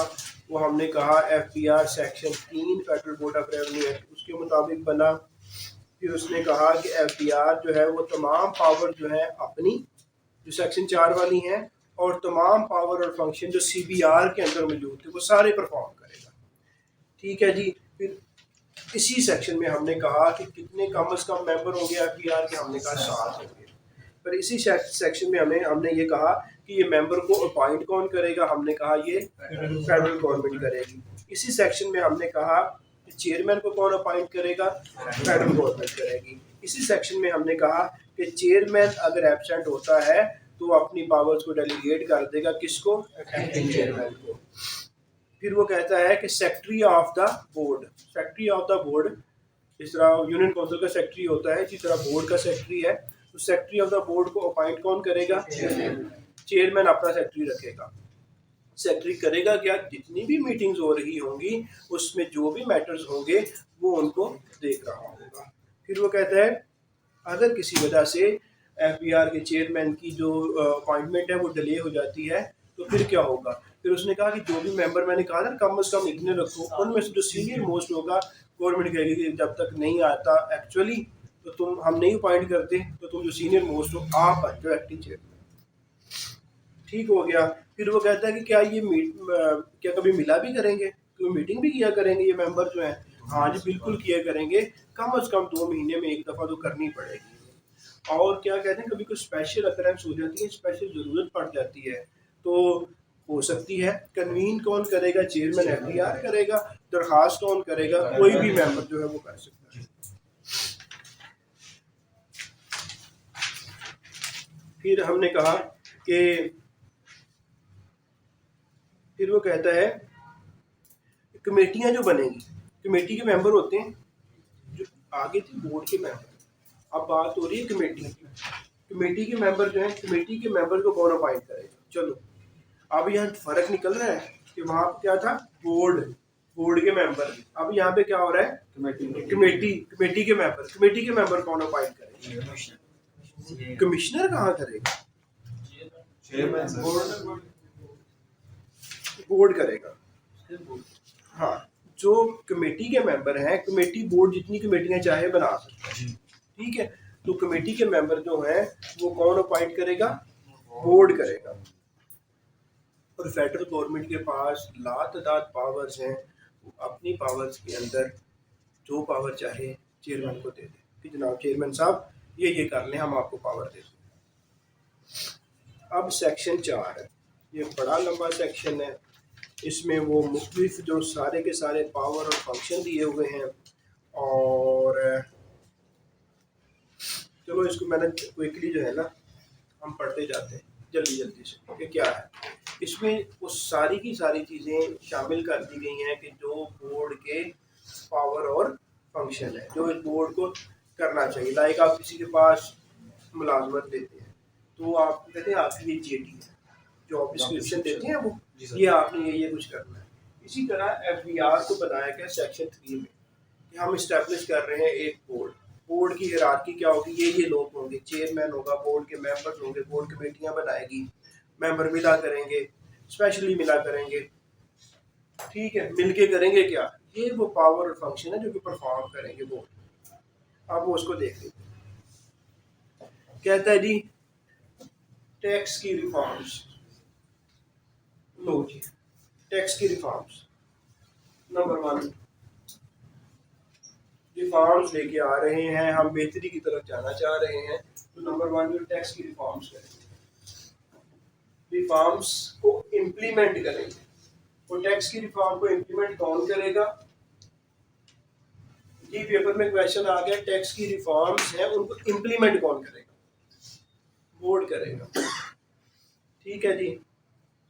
फिर वो एक और बड़ा काम करें कि लोगों को गाइड करें कि वो वॉलंटरी कंप्लायंस करें फिस्कल लॉज की, कि दिल करे उनका कि हम रिटर्न फाइल करें, दिल करे कि हम टैक्स पे करें। ये FBR के फंक्शन है, ये लोगों को जाके, इसीलिए तारिक साहब कभी किसी ऑफिस जा रहे होते हैं कि जनाब रिटर्न फाइल करें, टैक्स दें। बोर्ड मुख्तलिफ अदाकाराएँ जो हैं, जो एक्ट्रेस हैं, जो एक्टर हैं, उनको कह रहे होते हैं आखिरी दिनों में कि आप आएँ गाड़ियों में, फैसल कुरैशी साहब जा रहे हैं, इस तरह के। और इस दफ़ा तो महवश हयात उनको कहा गया, हफीज़ साहब जो क्रिकेटर हैं उनको कहा गया कि आप TV पे आएँ हम आपको एडवर्टाइज करते हैं, आप आगे लोगों को कहें कि रिटर्न फाइल करें, टैक्स पे करें। हुआ था या नहीं हुआ था इस साल के एंड पे? नहीं किया आपके तो 30 सितंबर में अगर आप टीवी देख रहे हैं, सोशल मीडिया पे इन है, तो ये जितने भी बड़े एक्टर थे हमारे स्टार्स में, स्टार्स ने पूरी कैंपेन चलाई थी। तो वो एफबीआर अपना फंक्शन परफॉर्म कर रहा था कि लोगों को वॉलंटरी कंप्लायंस जो है फिस्कल लॉज की तरफ उधर लेके आए। डंडे के साथ नहीं, डंडे के साथ बाद में आएगा, लेकिन अभी वो क्या कह रहा है, वॉलंटरी कंप्लायंस में इंड्यूस किया जाए, लोगों को तरगीब दी जाए, उनके दिल में डाला जाए कि आप आए, इसमें बड़े फायदे हैं। नहीं कोई हो कहता है लोगों हाँ कहता है मुझे कोई इस तरह की मसीबत है हाँ हाँ हाँ। कह रहे हैं कि पहले इन्होंने कहा कि आज जो पैसा ले लो फंसा लेते हैं ना जी बेसिकली फिर बाद में खा लेते हैं। एफबीआर वाले जो है। लाइक हम कहते हैं कि तुम प्रॉपर्टी का ट्रांसफर करवाने लगे हो, तो तुम्हें रजिस्ट्री पड़ी है 25,000 की, अगर तुम एक्टिव टैक्स पेयर हो, अगर नहीं हो तो तुम्हें 50,000 की पड़ेगी। बंदा कहते हैं यार ये तो बड़ा फायदा है, मैं इस तरह करता हूँ, रिटर्न फाइल करता हूँ, बस एक दफ़ा रिटर्न फाइल करने की देर है। तो फिर एफबीआर उसके साथ वो करता है, वो कहता है यार इससे अच्छा था मैं 50,000 दे देता, वो ज़्यादा बेहतर था। पाकिस्तान में हर वक्त एमनेस्टी चल रही है, हर वक्त चल रही होती है, हर वक्त। जो बंदा रिटर्न फाइल नहीं करता वो उसकी वो इम्यून है, उसके पास एमनेस्टी है। ठीक है, जो फाइल करता है वही पकड़ा जाता है, इसके अलावा कभी वो नहीं पकड़े जाते जो फाइल नहीं कर रहे। बड़ी बेचारे की किस्मत हार्ड लक हो, हार गई हो, तो फिर वो पकड़ा जाता है। अच्छा थोड़ा सा बोर्ड इस तरफ लिखना वेरी सॉरी यार, हम थोड़ा सा बाहर निकले, तो हम ये वॉलंटरी टैक्स कंप्लायंस की तरफ हम जा रहे थे। वॉलंटरी आ रहा है। हाँ, तो अब हम नहीं जाएंगे बाहर, हम ऊपर नहीं गए ना, जैसे इंडिकेट किया जो ऊपर नहीं जाना, तो हम नहीं गए। अब हम यहाँ पे ये लाएंगे, हम इधर इधर रहेंगे। अच्छा, और क्या आपने करना है? कहते हैं टेक्नोलॉजी का इस्तेमाल ज़्यादा से ज़्यादा करना है। बेसिकली ये अगर मैं ना भी पढ़ाऊँ ना, तो ये सारे का सारा सिंपल लिखा हुआ है एफबीआर एक्ट जो है कि फंक्शन और पावर्स क्या हैं। तो ये आप सेल्फ रीडिंग के साथ ये वाला पूरे का पूरा सेक्शन नंबर 4 इजीली समझ सकते हैं। लाइक ये क्या कह रहा है, अडाप्ट करें modern effective tax administration method, IT को यूज़ करें, और असेसमेंट के लिए अच्छी पॉलिसीज बनाए। असेसमेंट क्या होती है? असेसमेंट क्या होता है? असेसमेंट अभी मैं तुम लोगों से पूछने लगा हूँ, मैंने ये निशानियाँ लगवाई हुई हैं। सेल टैक्स एक्ट में असेसमेंट किस सेक्शन में होती है? 11। इनकम टैक्स ऑर्डिनेंस में असेसमेंट किस सेक्शन में होती है? ये उसमें शामिल है जो कि सिलेबस का हिस्सा नहीं है। बताएं असेसमेंट किस में होती है? 120 शाबाश, 120 में होती है। ये सेल्फ असेसमेंट हो रही होती है। फिर अमेंडेड असेसमेंट 122 में होती है। दोनों में मैंने निशानी लगवाई हुई है, इनको आपने करना है। ठीक है, तो वो कहता है कि असेसमेंट जो है वो इफेक्टिव की जाए। इफेक्टिव क्या है? इफेक्टिवनेस का मीनिंग क्या होता है? एक होती है एफिशिएंसी, एक होता है इफेक्टिवनेस। कहते हैं बंदा बड़ा एफिशिएंट है यार, कहते हैं ना कि यार बंदा बड़ा एफिशिएंट है। एफिशिएंसी हमेशा इनपुट से रिलेटेड होती है कि बंदा जान मारता है, इनपुट देता है। ठीक है, इनपुट पूरी डालता है, बड़ा एफिशिएंट आदमी है, मैं बड़ा एफिशिएंट वर्कर है यार। ठीक है, efficiency is always related to input. Effectiveness क्या है? हाँ जी जी, कोई बताना चाहे जी? हाँ मकसद जी, और मौसर। ठीक है, कहता है इफेक्टिवनेस होती है आउटपुट के साथ। 24 रन चाहिए थे मोहम्मद आसिफ अली ने, ओवर में 4 छक्के मार दिए, क्या इफेक्टिव है यार, रिजल्ट दे दिया उसने। ये होते है इफेक्टिवनेस कि जब जरूरत थी उस वक्त रिजल्ट प्रोड्यूस किया उसने, बड़ा इफेक्टिव है यार। अगर यही छक्के किसी और वक्त में उसने ओवर में लगाए हों तो वो हो सकता है इतने इफेक्टिव नहीं हो, लेकिन इस वक्त इनकी इतनी ज़रूरत थी कि एक दिन में अल्लाह ताला ने उसको कहाँ से कहाँ पहुँचा दिया, वो हीरो बन गया ना, कि सुपर हीरो बना हो। ठीक है, तो एफिशिएंसी जो है, अभी आप कह सकते हैं कि बाबर आजम बड़ा एफिशिएंट है, हमेशा से वो कंसिस्टेंट रहता है, ठीक है, एफिशिएंसी के साथ अपना काम करके जाता है। सम टाइम वो इफेक्टिव होता है जब एंड तक ले जाता है, अदरवाइज वो एफिशिएंसी के साथ काम करके चला जाता है। और फ्रीदी कभी कभी बड़ा इफेक्टिव हो जाता था, पॉलिटिक लगा जाता था वो, इस तरह इसने इफेक्टिवनेस दिखाई है। तो एफिशिएंसी और इफेक्टिवनेस पे आईसीएमए में और सीए में इसके ऊपर पूरा क्वेश्चन आ जाता है 10 नंबर का, एफिशिएंसी और इफेक्टिवनेस को बताएं क्या होते हैं और इनमें फिर फर्क निकालें। तो एफिशिएंसी इनपुट, इफेक्टिवनेस आउटपुट कि कितना इफेक्टिव है। कहता है ये मेडिसिन इफेक्टिव नहीं है यार, क्या करें, रिजल्ट नहीं दे रही, ऐसे ही होते हैं ना, ये इफेक्टिव ऐसे ही कहते हो कि क्या कहते हो, कुछ भी नहीं कहता। चलो, तो वो कहते हैं कि एफबीआर जो है ना, जो ऐसे टैक्स एडमिनिस्ट्रेशन करेगा जिसमें इफेक्टिवनेस हो। एफबीआर का मकसद क्या है, रेवेन्यू इकट्ठा करना, तो ऐसी एडमिनिस्ट्रेशन करेगा कि रेवेन्यू इकट्ठा हो। ठीक है जी। फिर वो कहता है कि टैक्स बेस जो है, टैक्स बेस बढ़ाई जाए। टैक्स बेस बढ़ाने का क्या मकसद है कि टैक्स नेट में लोगों को लेके आया जाए, सर्कल में लेके आया जाए, उनको पकड़ के लाया जाए कि टैक्स बेस बढ़ाते हैं कि इस दफा कितने फाइलर हैं, इन फाइलर्स को बढ़ाया जाए। ब्रॉडनिंग ऑफ टैक्स बेस, ये कह रहा है। कहते हैं अपनी ह्यूमन रिसोर्स की स्ट्रेटजी, ह्यूमन रिसोर्स की स्ट्रेटजी अच्छी हो।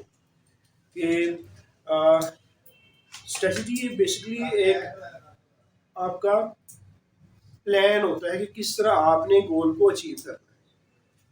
स्ट्रेटजी यही होती है ना, स्ट्रेटजी का स्ट्रेटजी बनाते हैं। अक्सर खिलाड़ी खड़े हो जाते हैं आपस में आके, उस वक्त आपने क्या डिस्कस किया था, क्या स्ट्रेटजी बनाई थी, यही नहीं कहते। अगर आप कहीं पे भी कहते हैं जी वो आप लोग जब ओवर हुआ तो आप सारे इकट्ठे हो गए, तो कोई नई स्ट्रेटजी बनाई थी, तरीकाकार बनाया था, प्लान बनाया था। ठीक है, तो वो कहते हैं कि एफबीआर जबरदस्त की ह्यूमन स्ट्रेटजी बनाएगा। ठीक है, फिर वो होता क्या है, एसीएम में क्वालिफाइड है, ट्रांसफर प्राइसिंग के लिए एक बंदा चाहिए। किसके लिए चाहिए, ट्रांसफर प्राइसिंग। ट्रांसफर प्राइसिंग एक बहुत ही ज़बरदस्त सब्जेक्ट है।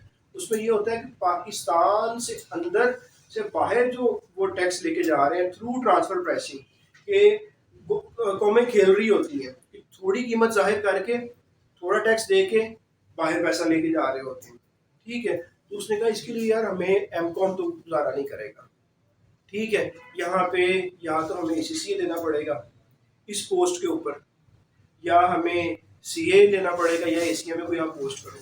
स्ट्रेटजीज बनाई जाती हैं। ये वो स्ट्रेटजी कि एफबीआर ये करेगा कि जब तगड़ी पोस्ट होगी, तगड़ी जगह पे इंस्पेक्टर लगाना होगा, तो वो फिर इन लोगों को लगाएगा। RTO 2 में लगाना होगा तो वो कहेगा ठीक है मैट्रिक वाला भी लगा दो। सर जी ऐसे नहीं होता।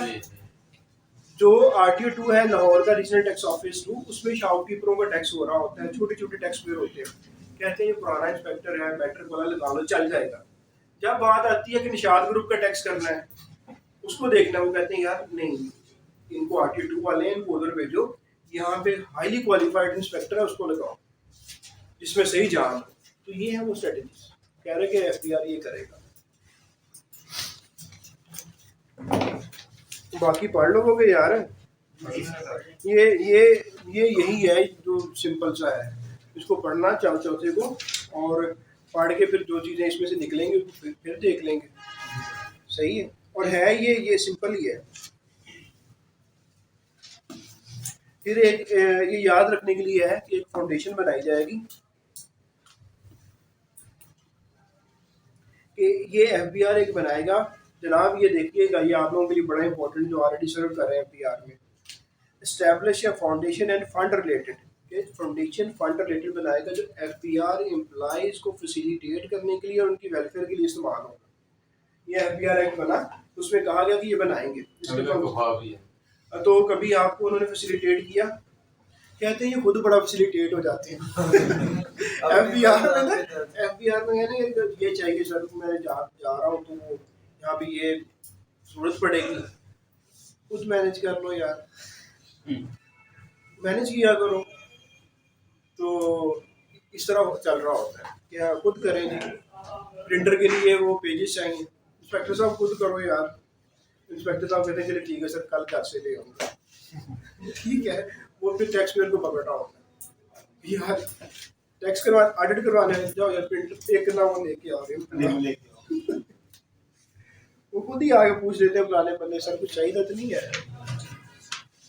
इंस्पेक्टर साहब कहाँ से लेके आएंगे, घर से तो नहीं कोई भी लेके आएगा, फिर ऐसे ही मैनेज करेंगे। फिर वो कहता है कि रेगुलेशन बनाएगा बोर्ड, फिर वो पॉलिसीज बनाएगा, प्रोग्राम बनाएगा और उनको इम्प्लीमेंट करेगा। तो मैं तो भाई इसके साथ फुल हूँ, ये इसमें बहुत कुछ लिखा हुआ है, ये आप पढ़िएगा प्लीज़। इम्पोर्टेंट पॉइंट की तरफ अगर है तो वो आ जाते हैं। अगर कोई शिकायत करता है आके टैक्स पेयर, तो उसकी शिकायत को उसके जूते नहीं मारे जाएंगे, उसकी कंप्लेंट को सुना जाएगा और कंप्लेंट को रिजॉल्व करने की कोशिश की जाएगी। शिकायत अगर कोई लेके आता है तो खुले दिल के साथ ओपनली सुना जाएगा, और सुनने के बाद क्या होगा, उसके बाद क्या होगा, उसको हल करने की कोशिश की जाएगी।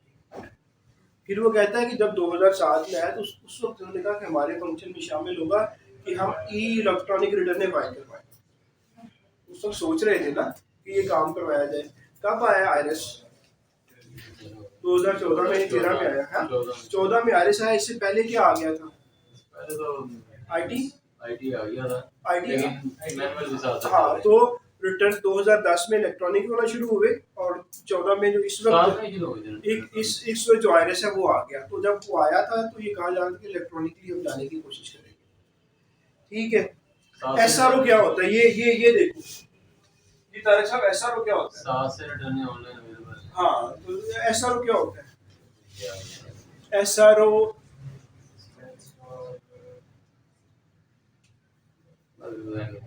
अच्छा यार, यहाँ पे मैं आपको बता दूं, आई एम आल्सो कंफ्यूज्ड, क्योंकि जो मैंने पहले पढ़ा हुआ था, हम लोग कहते थे स्टैट्यूटरी, रेगुलेटरी,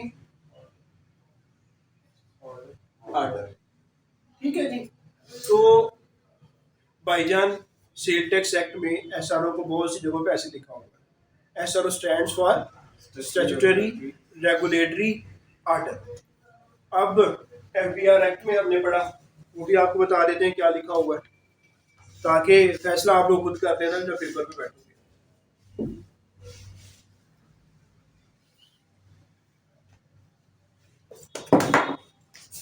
कहता है एसआरओ, एस वही रहता है, स्टैट्यूटरी, ओ भी वही रहता है, इसको चेंज कर देता है रूल्स के साथ। ये कहता है स्टैट्यूटरी रूल्स एंड ऑर्डर्स। ठीक हो गया भाईजान, ये भी है एसआरओ। और इसमें जो इसने हमें सेक्शन 4 के सब सेक्शन 2 में लिखा हुआ है ना, वो इसने ये लिखा हुआ है। एक मेरी अंडरस्टैंडिंग के मुताबिक जो हमने पढ़ा हुआ था पहले वो ये था। ठीक है, और बहुत से अगर आप इसको गूगल करेंगे तो ये आएगा, और जब आप एफबीआर एक्ट को खोल के पढ़ेंगे और सब सेक्शन 2 को पढ़ेंगे सेक्शन 4 के, तो वहाँ पे ये लिखा हुआ आएगा। ठीक हो गया जी। तो अब आप लोग ये पूछ के बता सकते हैं कल हेडक्वार्टर से, भाईजान कि कौन से वाला जो पेपर में है ये वाला टिक करें या ये वाला करें। ठीक हो गया जी। तो दोनों ही करेक्ट है। फिर उसने कहा उसने कहा देखो एफबीआर लपेट लेता होता है हर चीज को। उसने कहा कि 4 के अंदर मैंने 3 से लेकर 5 पेजेस के फंक्शंस और ड्यूटीज लिख दी हैं। अगर मैं कुछ भूल गया हूँ जो नहीं लिख सका तो एफबीआर वो भी कर सकता है। ये उसने पे आके उसने कहा कि जी और भी इसके पावर और फंक्शंस हो सकते हैं, अगर हमने पीछे नहीं लिखे हुए तो और भी हो सकते हैं। ठीक है, क्योंकि एफबीआर जो मर्जी करे। इस वक्त पाकिस्तान के अंदर there are only two institutions which are the most powerful institutions. कौन से हैं जी वो दो? Army and federal board of revenue. Basically इस वक्त पाकिस्तान के आई बिलीव 2 ही इंस्टीट्यूशंस हैं जो कि पूरे पाकिस्तान को चला रहे हैं। एक कौन चला रहे हैं? आर्मी। और आर्मी को पैसा कहाँ से आना चाहिए? Federal board of revenue. Federal board of revenue is the highest revenue collection body of Pakistan. तो आप लोग जो भी टैक्स से रिलेटेड आएगा वो ये ज़रूर समझ ले और वो सही समझेगा कि वो बड़ा अथॉरिटेटिव है और ये रियलिटी है कि आने वाले दिनों में टैक्सेशन का बहुत शानदार फ्यूचर है आने वाले दिनों में। क्योंकि अगर आप अल्लाह ना करे आप नहीं बनते, अल्लाह ना करे, मेहनत को जारी रखें, इसमें अपना फ्यूचर बनाने की कोशिश करें, फ्यूचर बड़ा अच्छा। आप टैक्सेशन को काफ़ी हद तक समझ लिया है, इसको कंटिन्यू करें और आपकी प्रोफाइल अपने जो वकला है वो तो ज़रूर करें ना, और जो एमकॉम और इस तरह है वो भी इसको अपने प्रोफेशन के तौर पे ले सकते हैं, वो भी income tax practitioner ITP machine income tax अपने नाम के साथ लिख सकते हैं, इवन कि वो बीकॉम है। अगर कोई लेना चाहता है उसको मुश्किलात आती हैं तो हमारी सर्विसेज अवेलेबल है, हम उसको लेके दे देंगे। तो वो अपने बोर्ड पे बाहर लिखा सकता है कि मशीर इनकम टैक्स जाहिद रसूल, तो मशीर इनकम टैक्स, और ये स्टैंप लगी होगी उसके ऊपर लाहौर टैक्स बार एसोसिएशन की भी और साथ में आपके कारपोरेट टैक्स ऑफिस की भी। ये कारपोरेट टैक्स ऑफिस इशू करेगा, CTO इशू करेगा, वो हम आपको ले देंगे। Nice sir. तो इसको अपने प्रोफेशन के तौर पे भी लेके चले, ये बड़ा अच्छा प्रोफेशन है और आने वाले दिनों में इसका ठीक ठाक फाइनेंशियली बंदे गेन कर सकते हैं इससे। सेक्शन 5 लेस इम्पोर्टेंट है, अगेन वही ह्यूमन रिसोर्स पॉलिसी। तो भाईजान ये ह्यूमन रिसोर्स पॉलिसी FPR करेगा तो इसको आप ज़रूर पढ़िएगा, क्योंकि इसमें पॉइंट्स जो है ना पेपर के पॉइंट ऑफ व्यू से मुझे नहीं मिल रहे, जिसमें मिल रहे हैं उस पर आ गए। सेक्शन 6 पेपर में ये 100% चांसेस है कि आ सकता है, जिस जो क्वेश्चन एक्सपेक्टेड है पॉलिसी बोर्ड जो है वो किस सेक्शन में बनता है, जी बताएं जी। सेक्शन 6 आप फौरन जवाब दे देंगे, किस सेक्शन में बनता है? सेक्शन 6।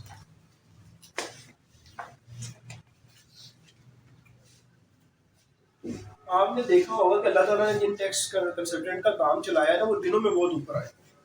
डॉक्टर साहब आप ऐसे एविडेंट किया होगा कि नहीं, आपने मोटरसाइकिलों पे आते थे दिनों में वो फॉर्चूनर पे चले गए, ऐसे ही है ना? थोड़े केस नहीं होते हैं, साल का 4 साल में बढ़ी है। हाँ जी,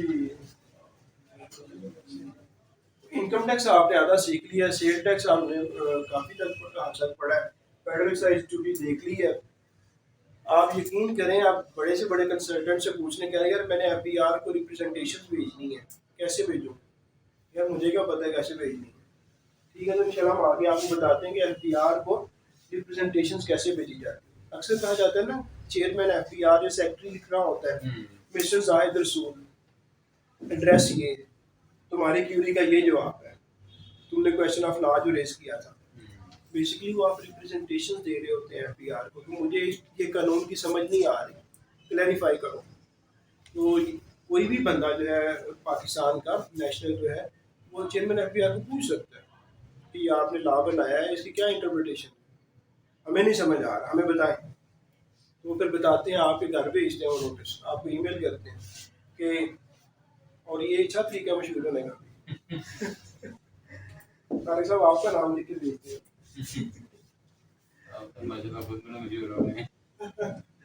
चले, तो पॉलिसी बोर्ड कैसे बनता है जी, किस सेक्शन में डिस्कस होता है? तो ये पॉलिसी बोर्ड को डिस्कस करता है सेक्शन 6। ये वो बोर्ड है जो फेडरल बोर्ड ऑफ रेवेन्यू को भी चला रहा है, जिसकी मैंने पहले डिस्कशन की थी कि ये वो बोर्ड है जो फेडरल बोर्ड ऑफ रेवेन्यू को भी चला रहा है। ये वो बोर्ड है, पॉलिसी क्या होता है, पॉलिसी बनाने वाले, गाइडेंस देने वाले, तो ये गाइडेंस देता है, ये रहनुमाई करता है FPR की, ये क्या करना है जी, कैसे करना है जी, किस तरह इम्प्लीमेंट करना है, क्या बजट बनाना है, पॉलिसी बोर्ड दे रहा होता है। अभी देखो पॉलिसी बोर्ड में बैठा कौन कौन सा है, इसमें आई थिंक 5 से 6 मिनिस्टर बैठे हुए हैं। ठीक है, मिनिस्टर स्टार्ट करते हैं पॉलिसी बोर्ड के अंदर। पॉलिसी बोर्ड का एक क्वेश्चन आएगा कि आ सकता है चेयरमैन पॉलिसी बोर्ड कौन होता है, तो क्या लगाएगा, चेयरमैन पॉलिसी बोर्ड कौन होता है? Finance minister.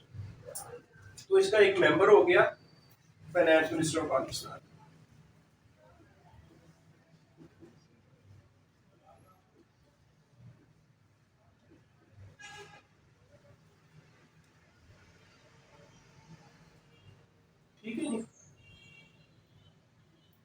एक चेयरमैन भी होता है policy board, chairman policy board finance minister. ठीक है, इसका और कौन सा मेंबर होगा? मिनिस्टर जो होता है, कौन सा? Industry minister, minister of industry.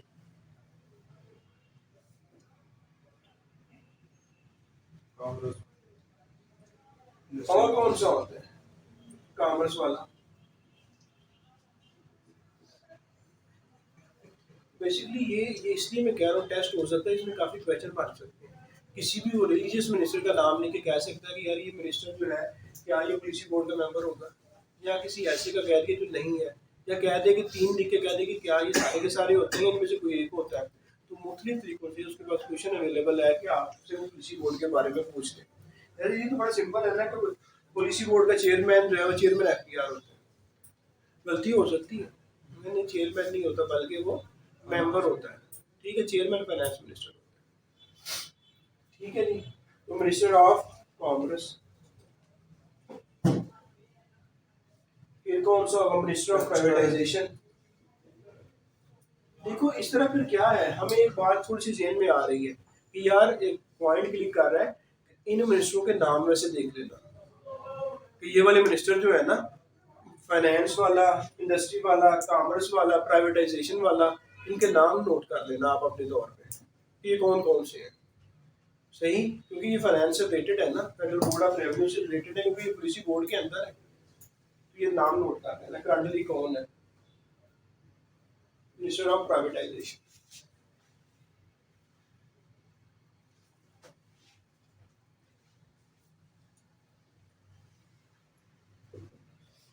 अच्छा, टेक्सटाइल बंदों ने काम स्टार्ट किया हुआ है जी। एक जनाब टेक्सटाइल का है, और बताओ भाई। चेयरमैन अपॉइंट करेगा हाँ जी, एक सेनेट का चेयरमैन अपॉइंट करेगा, सेनेट का चेयरमैन अपॉइंट FBR का चेयरमैन भी होगा कि नहीं होगा? होगा इसमें, पॉलिसी बोर्ड में होगा कि नहीं होगा?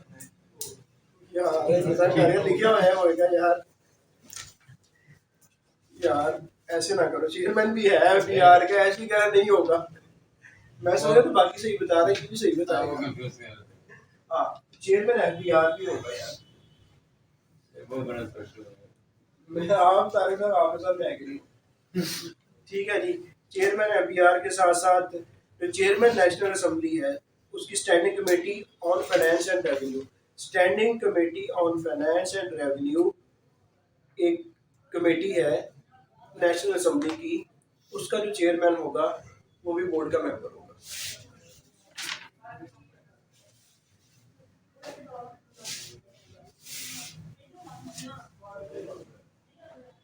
चेयरमैन NA स्टैंडिंग कमेटी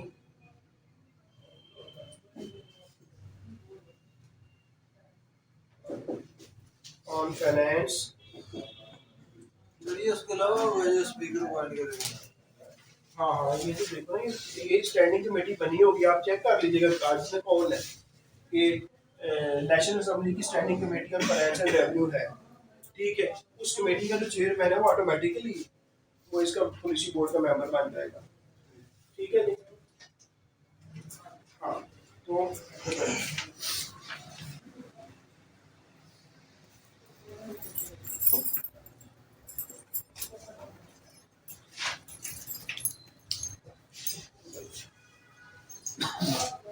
ठीक है जी।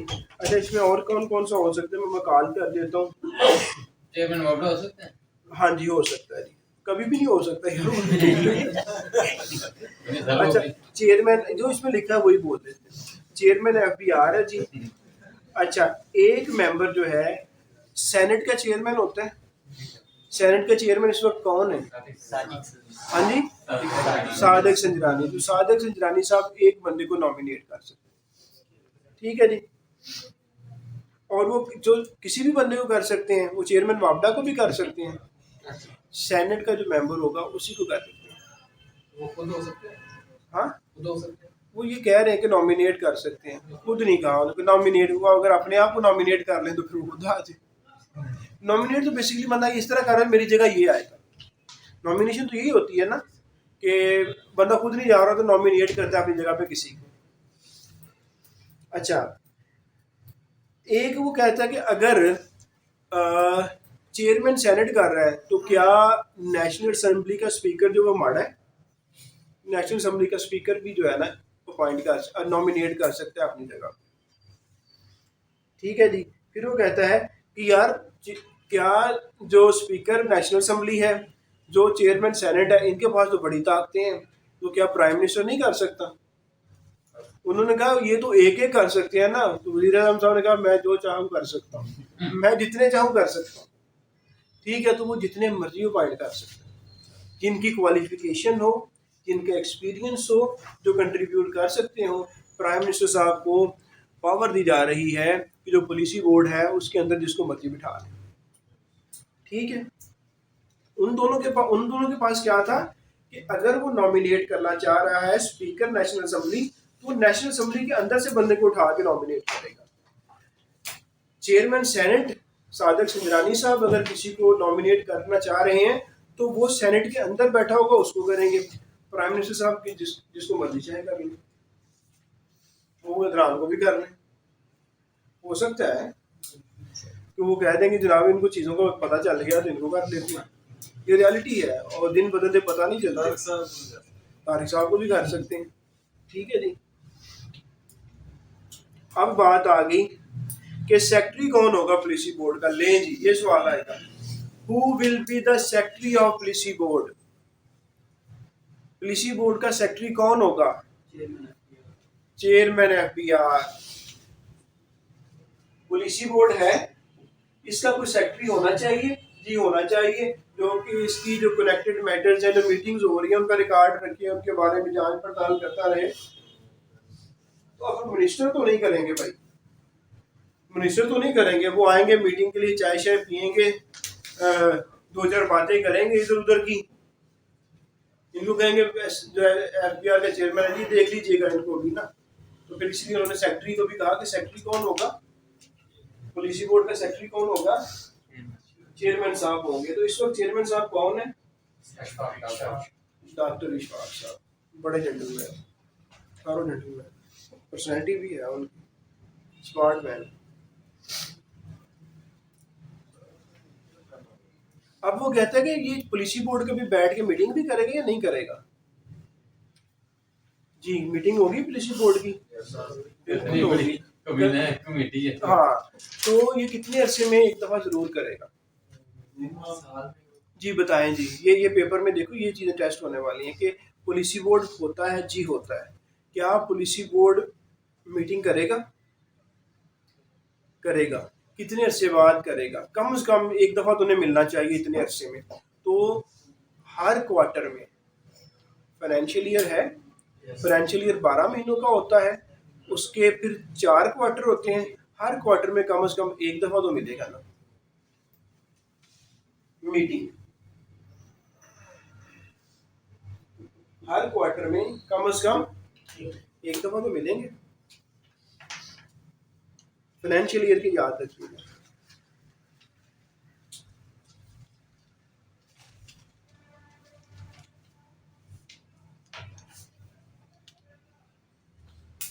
अब ये बड़ा ना इम्पोर्टेंट पॉइंट आ रहा है, प्लीज नोट कीजिएगा।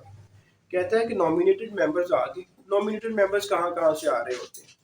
नेशनल असेंबली से आ रहा होता है, जनाब सेनेट से आ रहा होता है, और नॉमिनेट प्राइम मिनिस्टर कर रहा होता है। अच्छा, तो वो कहता है ex officio members. Ex officio होता है कि जो कि अपने ऑफिस की वजह से मेंबर बना हो, कि उसके पास एक पोजीशन है, उस पोजीशन की वजह से मेंबर बन गया। लाइक नेशनल असेंबली का एक मेंबर है तो वो उसके पास एक पोजीशन है, उस पोजीशन की वजह से वो पॉलिसी बोर्ड का क्या बन गया? मेंबर बन गया। कहता है उसको रेटिफिकेशन की जरूरत नहीं है, उसको तस्दीक करवाने की जरूरत नहीं है, लेकिन नॉमिनेट हो रहा है जो कि एक्स ऑफिशियल नहीं है तो उसको रेटिफिकेशन करवानी पड़ेगी। उसको अपने आप को क्या करवाना पड़ेगा? रेटिफाई करवाना पड़ेगा। किससे करवाना पड़ेगा ये नोट करें। हमने यहाँ पे लिखा था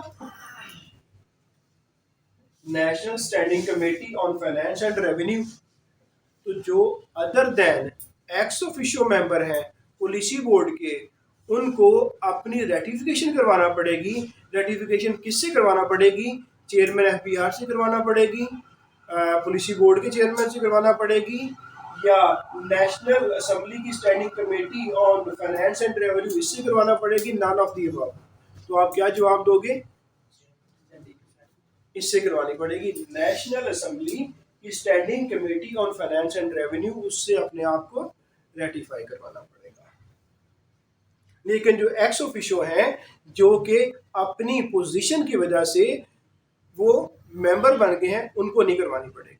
जैसे प्राइम मिनिस्टर जिसको मर्जी उठा के बना देगा ना, तो फिर उसको फिर जो कमेटी है standing committee finance and revenue की, उससे स्टैंप लगवाना पड़ेगी कि ठीक है ओके। अब आ गया जी सेक्शन 7। ये वो सेक्शन है जिसके बारे में मैं कह रहा था कि रिप्रेजेंटेशन टू द बोर्ड। आप तारिक साहब आप तारिक साहब के पास जाते हैं कि हमें ना ये कॉपीज दे दें। कॉपी वाली बात पे आ जाते हैं तारिक साहब आज डाउन ला के दें। डाउन तो मैं भी हूँ, लेकिन ये मुझसे भी डाउन ला के दें। ये डोम तो नहीं लग रहे। हाँ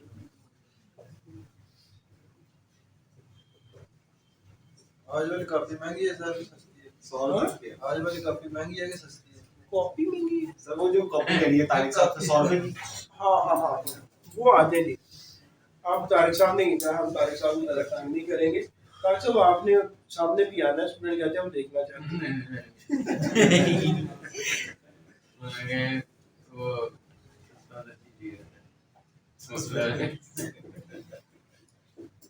एक बार आ जाए फिर दोबारा जिद नहीं करेंगे।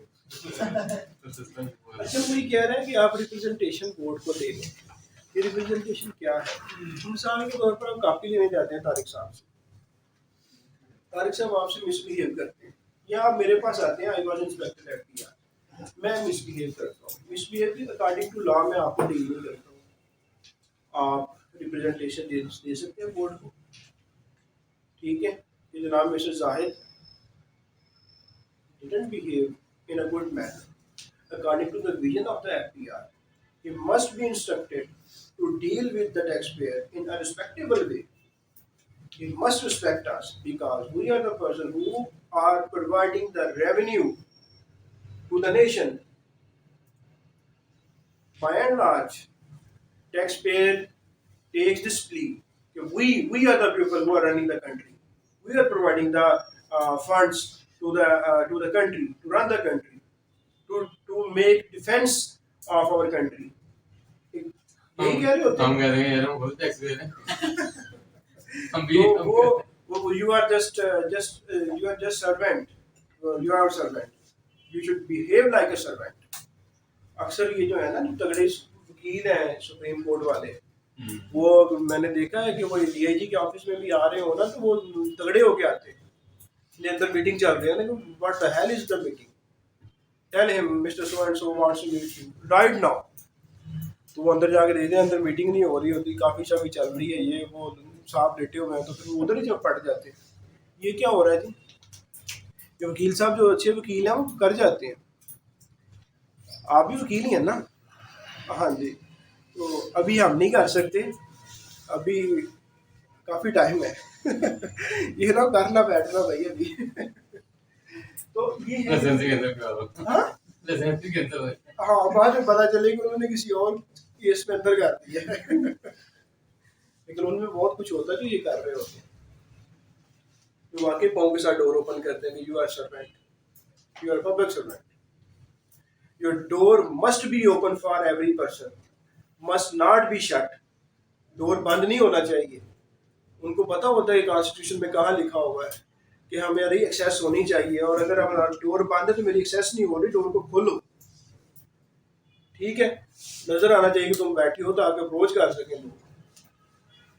तो लेकिन हम लोगों में इतनी है ही नहीं हो गया ऐसे कैसा रिप्रेजेंटेशन। लेकिन रिस्पेक्ट जरूर करनी है। जो भी आपके पास आए इंशाल्लाह, जो भी इंस्पेक्टर बने, जो भी आ रहा है उसको आपने रिस्पेक्ट देनी है। टैक्स लगाना ना लगाना इज सेपरेट मैटर।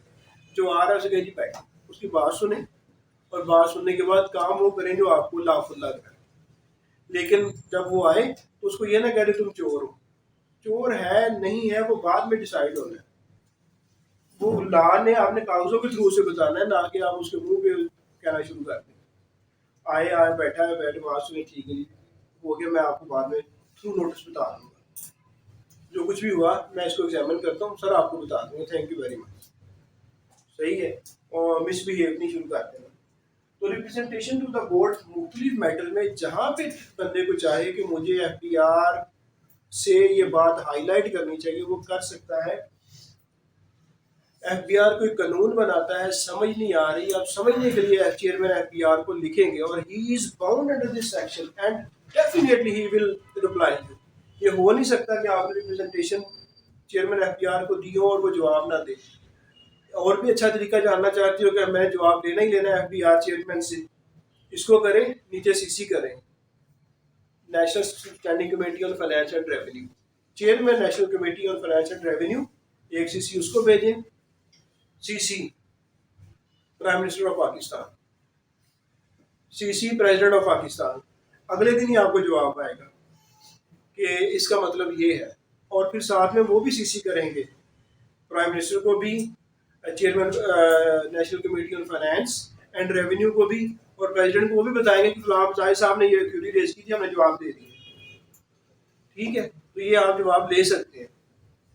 अच्छा जी, तो इसमें आपको यही डिस्कस हो रहा है, इसमें और कुछ नहीं हो रहा है जो कि मैंने आपको बता दिया सेक्शन 7 में। ये इसमें ये सिर्फ यही पूछ सकता है वो कि आप रिप्रेजेंटेशन जो है वो किस सेक्शन में दे सकते हैं।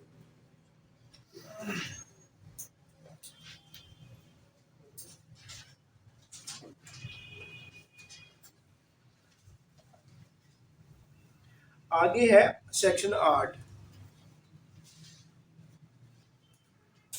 कहते हैं जी, अच्छा it is going to be the last section.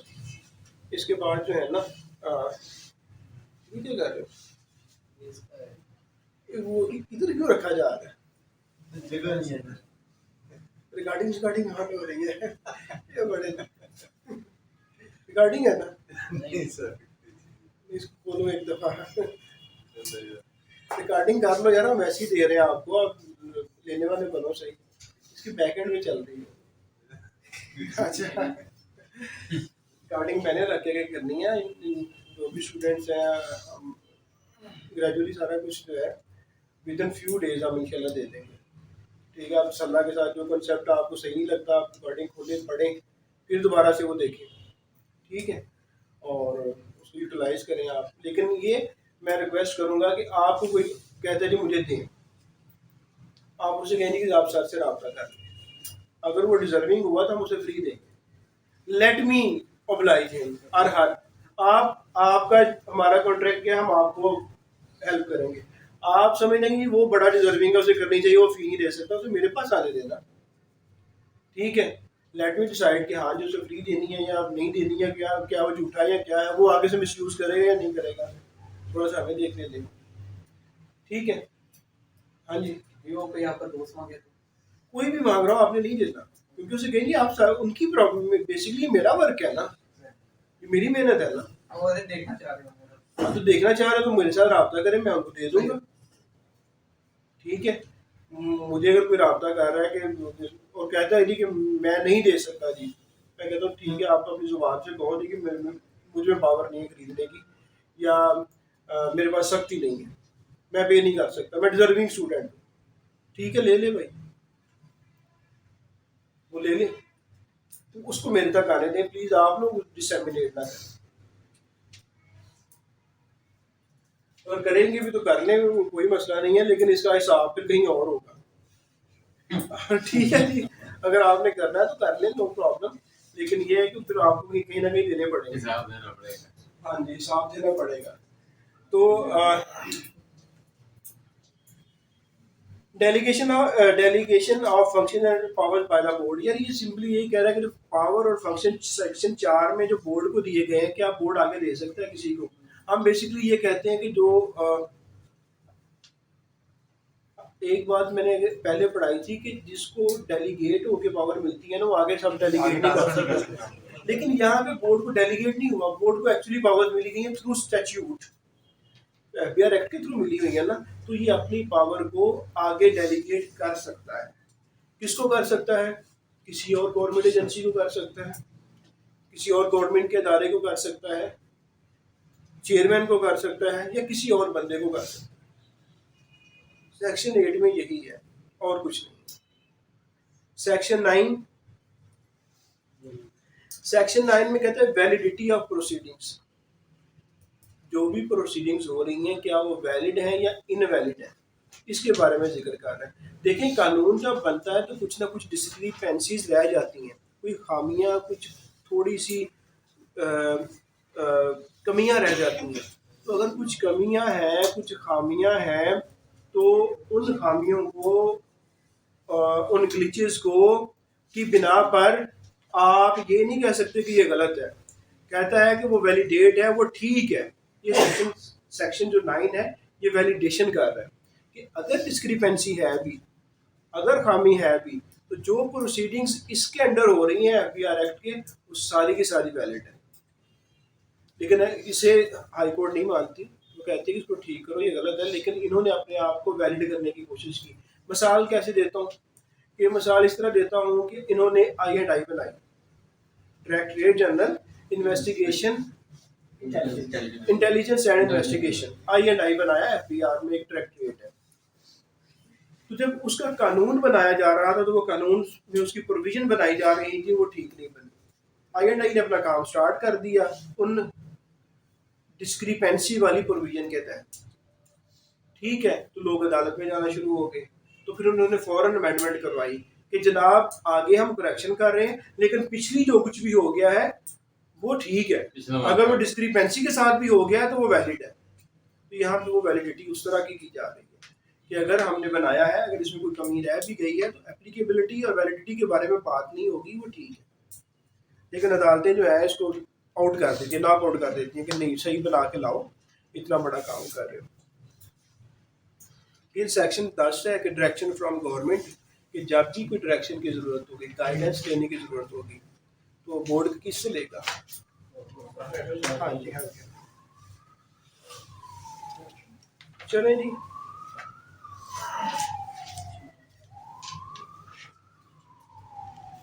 तो सेक्शन 10 तक आज पढ़ते हैं। और I tried my best, even के आई वाज नॉट गुड, तो मैंने टाइम देने की कोशिश की। तो लेट्स एंड, और इंशाल्लाह कल हम एफबीआर एक्ट पूरा कर देंगे अल्लाह के फजल से। अब ये ले लो, ये तो एफबीआर की वेबसाइट पे पड़ा हुआ। ठीक है, चलें इसको बंद करते हैं।